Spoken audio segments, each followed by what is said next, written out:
اعوذ باللہ من الشیطان الرجیم بسم اللہ الرحمن الرحیم ربنا وبعث فیہم رسولا منہم یتلو علیہم آیاتک ویعلمہم الکتاب والحکمت ویزکیہم انک انت العزیز الحکیم ومن یرغب عن ملة ابراہیم الا من سفہ نفسہ وَلَقَدِ اصْطَفَيْنَاهُ فِي الدُّنْيَا وَإِنَّهُ فِي الْآخِرَةِ لَمِنَ الصَّالِحِينَ۔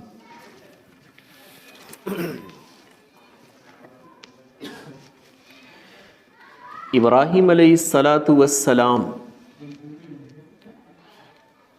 بہت سارے امتحانات سے گزرنے کے بعد اللہ نے ان کو ایک انعام میں دیا تھا، وَجَعَلْنَا إِنِّي جَاعِلُكَ لِلنَّاسِ إِمَامًا، آپ کو ہم رہبر بنائیں گے، رہنما بنائیں گے، امام بنائیں گے۔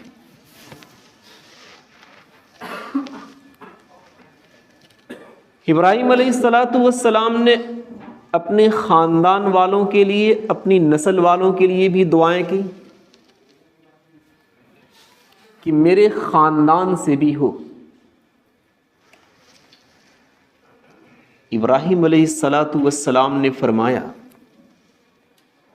کہ امامت کی دعا تو قبول ہو گئی ہے، اللہ تبارک و تعالی سے ہم امامت ہی کی درخواست کرتے ہیں۔ اللہ تبارک و تعالی سے ابراہیم علیہ السلام نے عرض کیا وَبَعَثْ فِيهِمْ رَسُولًا مِّنْهُمْ، ہمارے ہی خاندان میں سے ایک رسول کو بھیج دو،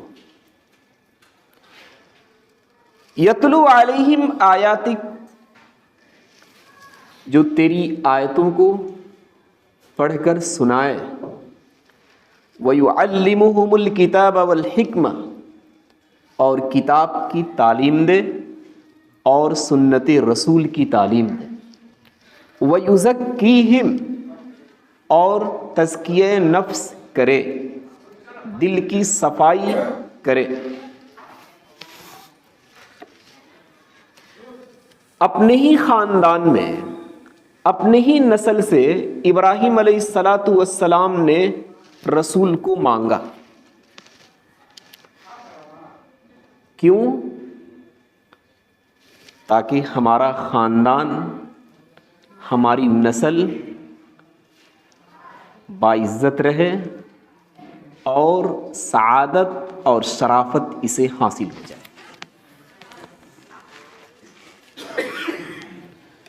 نیز جب اپنے ہی لوگوں میں سے ایک رسول ہوگا تو اپنے لوگ اسے دیکھیں گے، اس کی نشست و برخاست کو دیکھیں گے، اس کی چلت پھرت کو دیکھیں گے، اس کے اخلاق کو دیکھیں گے، اس کی عادات کو دیکھیں گے، اس کے معاملات کو دیکھیں گے، ساری چیزوں کو دیکھیں گے۔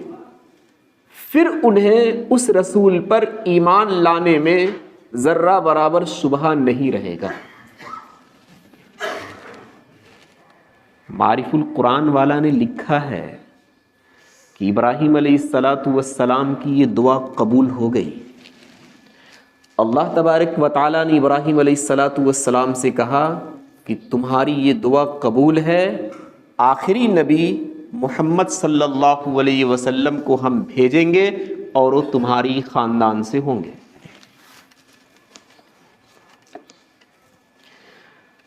رسول کے آنے کا مقصد کیا ہوگا؟ اللہ تبارک و تعالیٰ نے اس مقصد کو بھی ذکر کیا۔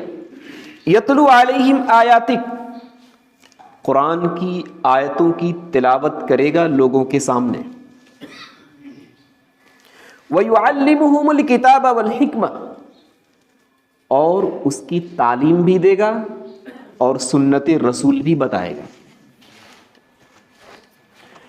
آپ صلی اللہ علیہ وسلم جس قوم کے سامنے نبی بن کر آئے تھے،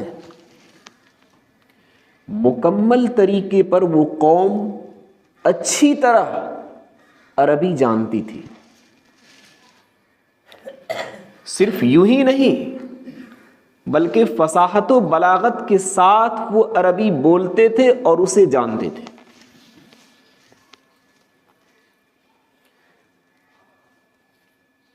یہ بھی اتنا کافی تھا کہ قرآن لا کر جو کہ عربی میں ہے ان کو دے دیا جاتا. وہ چونکہ عربی زبان جانتے تھے وہ اس قرآن کو پڑھ لیتے. ایسی اس کے اندر کیا تعلیم تھی, کیا مضمون تھا, عربی جاننے کی وجہ سے اسے مکمل طریقے پر وہ سمجھ لیتے. اتنا کافی تھا. لیکن اللہ تبارک و تعالیٰ نے کیا فرمایا کہ نہیں, گرچہ تم عربی جانتے ہو, یہ تمہاری زبان ہے, فصاحت و بلاغت کے ساتھ جانتے ہو, لیکن یہ رسول جائے گا قرآن کی تلاوت کرے گا, پڑھ کر تمہیں دکھائے گا کہ اس قرآن کو کیسے پڑھا جاتا ہے.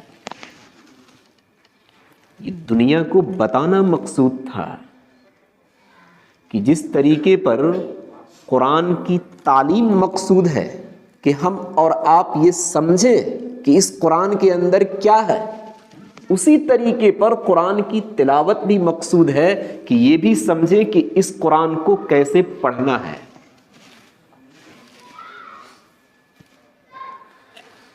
قرآن کریم کو پڑھنے کے لیے قرآن نے تلاوت کا لفظ استعمال کیا. اس کا مطلب کیا ہوتا ہے؟ جیسے پڑھ کر اللہ نے جبرائیل کو بتایا, جبرائیل نے پڑھ کر نبی کو بتایا, نبی نے پڑھ کر صحابہ کو بتایا, اسی طریقے پر اس قرآن کو پڑھا جائے تب کہا جاوے گا کہ آپ نے قرآن کی تلاوت کی.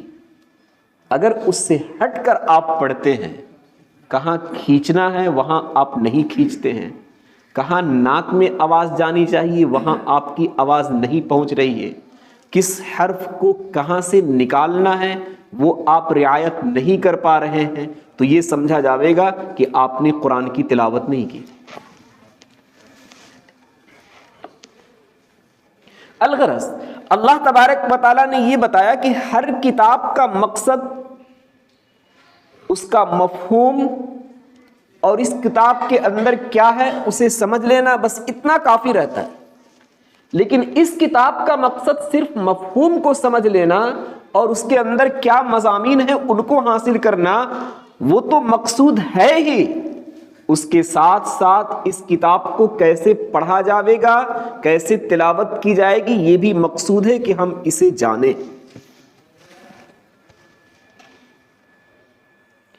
نیز آج کے زمانے میں بہت سارے ایسے لوگ ملیں گے جو ہمارے اور آپ کے ذہن کو خراب کر دیں گے اور بہت اچھی طرح خراب کر دیں گے. وہ کہیں گے کہ جب تم قرآن کو سمجھ ہی نہیں رہے ہو کہ اس کے اندر کیا لکھا ہوا ہے تو زبان سے پڑھنے سے کیا فائدہ. 1-2 گھنٹے کی تلاوت تو نے کی, کچھ تمہیں حاصل ہوا, کچھ پتا چلا کہ کیا پڑھا کیا نہیں پڑھا؟ نہیں سمجھ رہے ہو, اس لیے اس کی تلاوت سے کوئی فائدہ نہیں. اللہ تبارک و تعالیٰ نے فرمایا کہ ایسا نہیں ہے. جس طریقے پر مقصود اس کا سمجھنا ہے اسی طریقے پر ایک فرض یہ بھی ہے کہ اس کی تلاوت کو بھی سیکھا جائے. جبھی آپ صلی اللہ علیہ وسلم نے ایک موقع پر فرمایا کہ الف لام میم ایک حرف نہیں ہے, 3 حروف ہیں. الف الگ ہے, لام الگ ہے, میم الگ ہے. ایک حرف پر آپ کو 10 نیکی ملیں گی. گویا کہ الف لام پڑھنے کی وجہ سے 30 نیکیاں آپ نے حاصل کر لیا. صحابہ کرام رضوان اللہ علیہم اجمعین کی زندگی اگر آپ دیکھیں گے تو جس طریقے پر اس کتاب کی تعلیم اور اس کے مضامین کو حاصل کرتے تھے، اسی طریقے پر اس کتاب کی تلاوت اور اسے پڑھنا بھی سیکھتے تھے۔ کتنے کا معمول تو ایسا تھا کہ ایک دن اور ایک رات میں پورے قرآن کی تلاوت کر لیتے تھے۔ کتنے ایسے بھی تھے کہ 2 دن میں کرتے تھے، کتنے ایسے بھی تھے کہ 3 دن میں کرتے تھے، اور کتنے ایسے بھی تھے، بلکہ اکثر ایسے تھے کہ 1 ہفتے میں تلاوت کے ساتھ اس قرآن کو مکمل کر لیتے تھے۔ آپ نے سنا ہوگا کہ قرآن کریم کے اندر 7 منزلیں ہیں، ایک ایک منزل کے اعتبار سے وہ ہر روز تلاوت کرتے تھے اور 7 دنوں میں قرآن کی تلاوت کر لیتے تھے۔ اب اگر صرف اور صرف مقصود اس کے مضامین کو حاصل کرنا ہوتا، اس کے معانی کو حاصل کرنا ہوتا، اس کے مطلب کو حاصل کرنا ہوتا، تو پھر صحابہ کرام مکمل طریقے پر معانی اور مطلب اور مضامین میں پڑ جاتے، لیکن ان سے تلاوت کرنا بھی ثابت ہے۔ اس سے صاف پتہ چلتا ہے کہ مقصود قرآن کریم کی تلاوت بھی ہے۔ جو لوگ کہتے ہیں کہ صرف بغیر سمجھے اگر ہم تلاوت کر لیں گے، ہمارا ایک بچہ صرف ان کے الفاظ کو رٹ لے گا تو کیا فائدہ حاصل ہونے والا ہے، وہ اچھی طرح سے اس کے مقصد کو نہیں سمجھ رہے۔ ان لوگوں نے سمجھا ہی نہیں کہ قرآن کا کیا مقصد ہے۔ اور یہ آج کے زمانے میں ایسے لوگ بہت ملیں گے، چونکہ تعلیم اتنی عام ہو گئی ہے کہ ہر ایک کے پیچھے انہیں ایک مقصد نظر آنا چاہیے، وہ ایسے پڑھ لکھ لیے۔ میری نظر سے ایک واقعہ گزرا کہ ایک شخص برطانیہ سے علم حاصل کر کے آیا، عمرہ کرنے کی توفیق اسے مل گئی، پہنچ گیا خانہ کعبہ احرام میں۔ وہاں کی کیفیت تو یہ ہے، ایک پتھر سا دل رکھنے والا شخص جیسے ہی اس کی نظر خانہ کعبہ پر پڑتی ہے تو آنکھوں سے آنسو نکلنے لگتے ہیں کہ اللہ کا گھر آ گیا۔ لامحالہ وہ طواف کرنا شروع کر دیتا ہے۔ کتنے تو ایسے اللہ والے ہوتے ہیں کہ خبر ہی نہیں رکھتے کہ کتنے چکر ہم نے لگا لیے، وہ لگاتے ہی رہتے۔ وہ برطانیہ سے پڑا ہوا شخص خانہ کعبہ کے سامنے کھڑا ہے۔ اس نے اپنے دوستوں سے کہا کہ میرا دل نہیں چاہتا کہ میں اس خانہ کعبہ کا طواف کروں، وہاں سے نکل گیا۔ کیوں؟ طواف کرنے کے پیچھے اسے مقصد ہی سمجھ میں نہیں آ رہا تھا کہ آخر ہم کیوں اس گھر کا چکر لگائیں۔ اتنا پڑھ لیا تھا۔ میں نے ایک صاحب کو فون کیا کہ یہ کیسا شخص وہاں چلا گیا۔ اس کی زندگی کے احوال کو ہم نے پڑھا تو پتا چلا کہ کسی سبجیکٹ کے اندر پی ایچ ڈی کیے ہوئے تھا وہ۔ میں نے کہا ان سے کہ بھائی یہ پی ایچ ڈی کیا ہوا شخص خانہ کعبہ کو دیکھ کر پھر پیچھے کیوں ہٹ گیا، اسے تو طواف کرنا چاہیے۔ انہوں نے مجھ سے کہا کہ پی ایچ ڈی کا مطلب تم کیا سمجھتے ہو؟ میں نے کہا کیا ہوتا ہے؟ کہا پی ایچ ڈی، پھرا ہوا دماغ۔ ہر ایک کام کے پیچھے وہ مقصد تلاش کر رہا ہے۔ جب مقصد ہی تلاش کر رہا تو اور اسے آگے بڑھ کر مقصد تلاش کرنا چاہیے کہ اللہ تعالیٰ نے ہمیں کیوں بھیج دیا، ہماری جگہ پر کسی دوسرے کو بھی تو بھیجا ہوتا ہے۔ بھائی اس کی خدائیت اور اس کا حکم، اس کے حکم کے سامنے اور اس کے حکم کے پیچھے وجہ تلاش کرنے کی کیا ضرورت ہے؟ جیسے چاہے جب چاہے ہمیں اور آپ کو اپنی عبادت میں لگا لے، چاہے وہ سمجھ میں آئے ہمیں یا نہ سمجھ میں آئے۔ اللہ تو اسے کہتے ہیں طواف کرنے کا اس نے حکم دیا، اس کا مقصد ہمیں اور آپ کو پتہ چلے یا نہ چلے، لیکن جب حکم دے دیا تو بس بندگی کا یہی تقاضا ہے کہ ہم اس حکم کے سامنے اپنے سر کو ٹیک دیں۔ الغرض جو لوگ یہ سمجھتے ہیں کہ صرف قرآن کے الفاظ کو رٹ لینا، قرآن کے الفاظ کو پڑھتے چلے جانا، کچھ نہ سمجھنا، یہ بیکار سی بات ہے، ایسا ہرگز نہیں۔ اللہ تبارک و تعالیٰ نے صاف فرما دیا کہ ہم نے یہ قرآن ایسے لوگوں کے سامنے اتارا جو زبان سے اچھی طرح واقفیت رکھتے تھے، لیکن ہم نے کہا کہ نہیں، تمہیں پڑھنے کی ابھی ضرورت نہیں ہے، نبی پڑھ کر بتاوے گا کہ اس قرآن کو کیسے پڑھنا ہے۔ اس سے صاف پتہ چلتا ہے کہ جس طریقے پر اس کے مضامین مقصود ہیں، اس کے مطالب اور معانی مقصود ہیں، اسی طریقے پر اس کی تلاوت اور اس کا پڑھنا بھی مقصود ہے۔ وَيُعَلِّمُهُمُ الْكِتَابَ وَالْحِكْمَةَ، رسول کے آنے کا دوسرا مقصد کیا ہوگا؟ اس کتاب کی تعلیم دیں گے اور سنت کی تعلیم دیں گے۔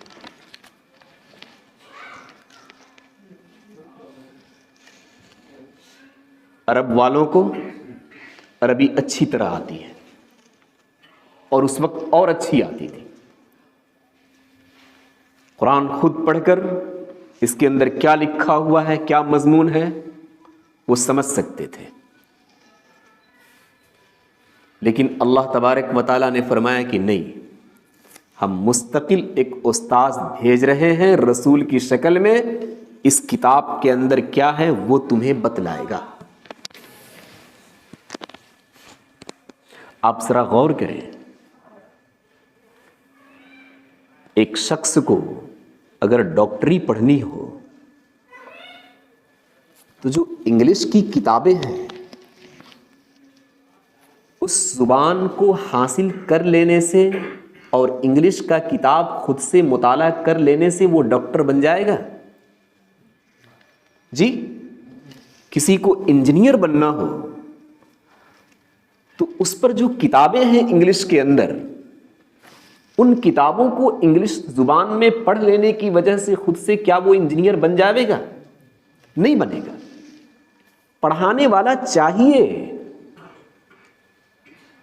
آپ کو کسی اچھے ڈاکٹر کے سامنے بیٹھنا ہوگا، آپ کو کسی اچھے انجینئر کے سامنے تعلیم حاصل کرنی ہوگی، لاکھ آپ انگلش جانتے ہو، انگریزی جانتے ہو،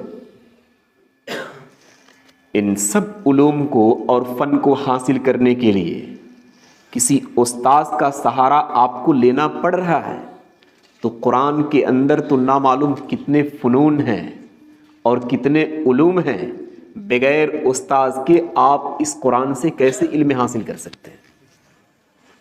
نہیں ہو سکتا۔ اس کے لیے اللہ تبارک و تعالیٰ نے رسول کو بھیجا، یہ رسول تعلیم دے گا کہ اس کتاب کے اندر کیا ہے اور کیا نہیں ہے۔ والحکمہ، سنت کی بھی تعلیم دے گا۔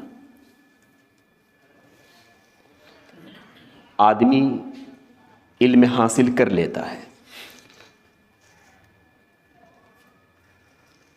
اللہ تبارک و تعالیٰ نے فرمایا کہ علم کو حاصل کر لینے سے صرف یوں ہی اس سے فائدہ تم اٹھا لو، ایسا نہیں ہے۔ اب نبی کا طریقہ کیا ہوگا اسے بھی سمجھتے چلو۔ آپ صلی اللہ علیہ وسلم آ کر ان کے سامنے اپنے طور طریقوں کو پیش کیا، اپنی عادت کو پیش کیا، اپنے اخلاق کو پیش کیا، اپنے معاملات کو پیش کیا، اور ایسے طریقے پر پیش کیا ہے کہ اپنے تو اپنے، غیروں نے بھی نبی اکرم صلی اللہ علیہ وسلم کو نبوت ملنے سے پہلے ہی امین اور صادق کا لقب دیا تھا کہ امانت دار آدمی ہے اور صداقت پسند آدمی ہے۔ وَيُزَكِّيهِمْ، ایک چوتھا کام کیا کرے گا رسول؟ پہلا کام قرآن کی تلاوت کر کے وہ دکھائے گا کیسے قرآن کو پڑھنا ہے، اس قرآن کے اندر کیا ہے اس کی تعلیم دے گا، سنت کی بھی تعلیم دے گا۔ وَيُزَكِّيهِمْ، تزکیہ نفس کرے گا۔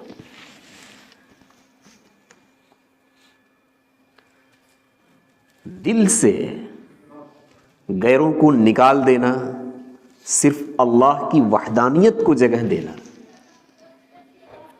تکبر کو نکال دینا، کبر کو نکال دینا، بری عادت کو نکال دینا، ایسے ہی عصبیت کو نکال دینا، ایسے ہی اپنے آپ کو ہر معاملے میں سب سے اچھا سمجھنا، ان ساری برائیوں کو نکال دینا، اس کی بھی تعلیم آپ صلی اللہ علیہ وسلم اپنی امت کو دیں گے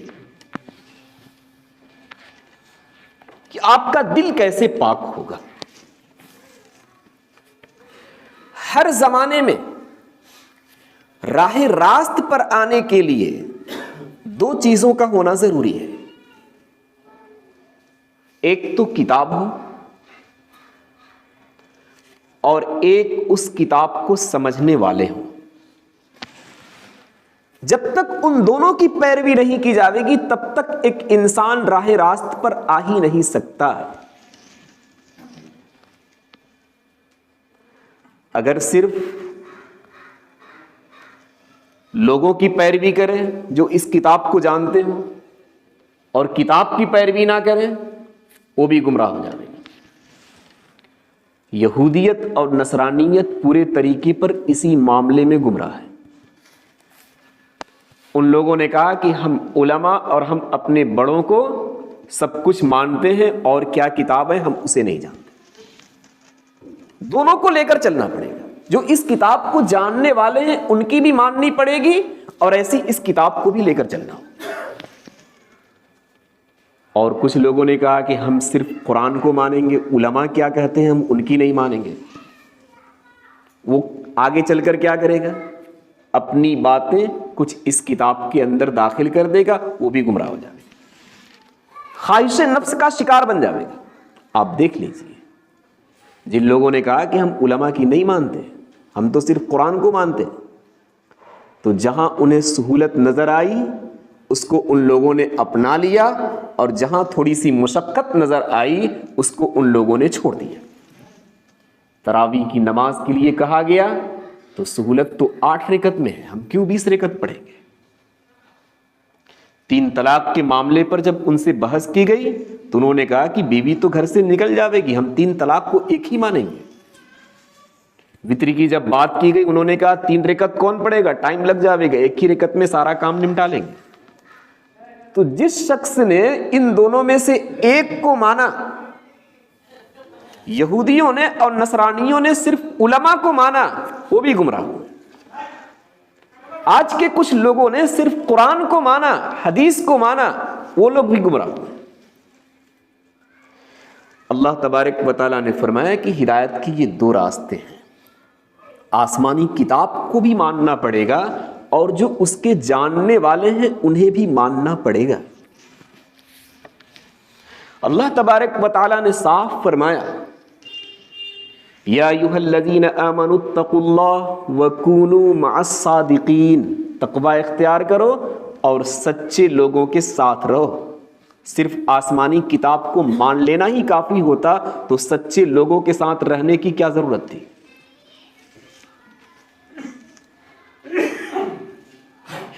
اولئک ھم الصادقون واولئک ھم المتقون۔ اللہ نے فرمایا کہ یہی لوگ سچے ہیں اور یہی لوگ متقی ہیں۔ ان کی مثال دینے کی کیا ضرورت تھی؟ کہہ دیا گیا ہوتا صاف کہ صرف آپ قرآن کو پکڑ لیجئے، حدیث کو پکڑ لیجئے، کام آپ کا چل جاوے گا۔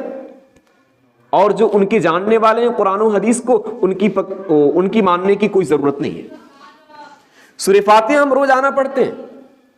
بندے نے جب انعام کی درخواست کی تو اللہ تبارک و تعالیٰ نے وہاں انعام دیا، انعمت علیہم غیر المغضوب علیہم ولا الضالین۔ جو بھٹکے ہوئے ہیں، جو گمراہ ہیں، ان کے پیچھے چلنے کی ضرورت نہیں ہے۔ اللہ نے کچھ ایسے لوگوں کا پتہ دیا کہ لوگوں کی ماننی ہے لیکن دیکھ لینا کہ گمراہ تو نہیں ہے، یہ ایسے ہی بھٹکا ہوا تو نہیں ہے۔ وہاں صرف کہہ دیتا قرآن کو مان لو، حدیث کو مان لو، بس کام چل جاتا۔ آپ صلی اللہ علیہ وسلم اپنی آخری زندگی کے اندر بھی نصیحتیں کی، کہا کہ 2 چیزوں چھوڑ کر جا رہا ہوں، جس میں سے ایک چیز اپنے خاندان کو بتایا، اہل بیت کو بتایا کہ ان کو پکڑے رہنا۔ ایک دوسرے موقع پر آپ صلی اللہ علیہ وسلم نے فرمایا علیکم بسنتی، میری سنت کو لازم پکڑ لو، وسنتی خلفاء الراشدین، خلفاء راشدین کے بھی طور طریقے کو لازم پکڑ لو۔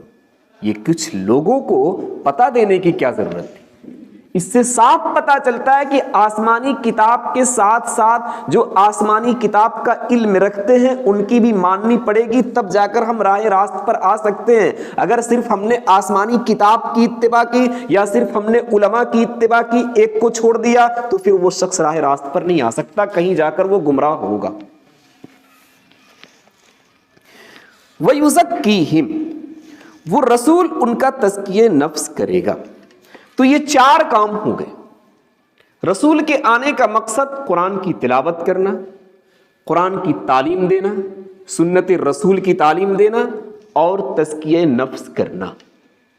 یہ 4 کام ہوئیں گے رسول کے آنے کے، یہ 4 کام کریں گے۔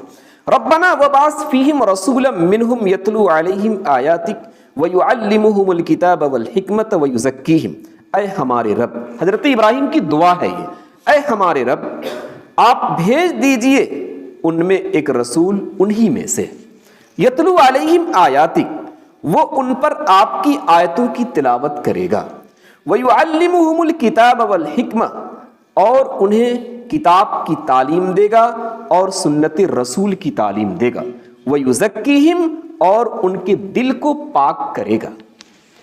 آپ صلی اللہ علیہ وسلم یہی محنت صحابہ کرام پر جب شروع کیے،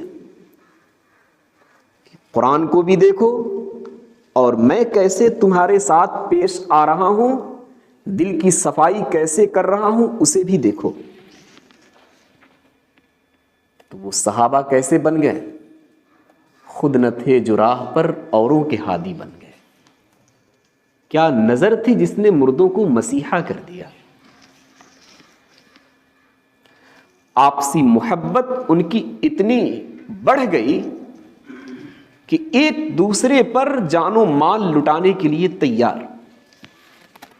آپ دیکھیے اس واقعے کو، ہجرت کر کے جب مدینۃ المنورہ پہنچے تو مدینے کے اندر جو صحابی پہلے سے آباد تھے ان لوگوں نے اپنی آدھی جائیداد ہجرت کرنے والوں کے نام کر دیا۔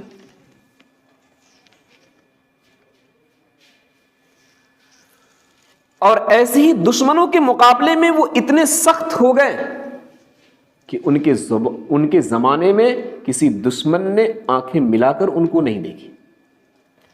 قرآن کریم کے 26ویں پارے کے اندر یہ آیت موجود ہے، محمد الرسول اللہ والذین معہ اشداء علی الکفار رحماء بینہم، کافروں کے مقابلے میں بڑے ہی سخت تھے، رحماء بینہم، اپنے درمیان میں بڑے ہی رحم دل تھے۔ وَتَرَاهُمْ رُكَّعًا سُجَّدًا يَبْتَغُونَ فَضْلًا مِّنَ اللَّهِ، آپ انہیں دیکھیں گے رکوع میں، آپ انہیں دیکھیں گے سجدے میں، اور ان کا مقصد کیا ہوگا؟ اللہ تبارک و تعالیٰ کی رضامندی کو حاصل کرنا۔ یہ نبی اکرم صلی اللہ علیہ وسلم کی محنت کا اثر تھا۔